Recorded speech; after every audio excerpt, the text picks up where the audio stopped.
Hi! In front of me is XIAOMI Redmi Note 8 2021, and today I would like to show you how you can change and customize theme of your keyboard on this smartphone. Come on! First of all, you need to access device settings and scroll all the way down. Now choose additional settings, then languages and input, manage keyboards, and Gboard. Over here, go into theme right away. Now you can click on show more to see all available ones, and when you're ready, select one of those images or one of those colors and tap on the chosen one. Now click on the switcher next to key borders to enable or disable them and tap apply. Now when I go back, I can see the theme of my keyboard has changed. But you can also go into the same settings, but this time select this plus icon under my themes.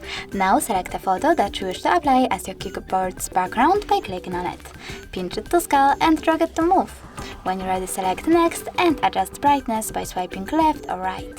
Finally select done and click on the switcher next to key borders to switch them on or off. Lastly, click on apply over here, and now when I go back, I can see the theme of my keyboard was successfully customized. Thanks so much for watching. If you enjoyed this video, leave a like, comment and subscribe. Bye!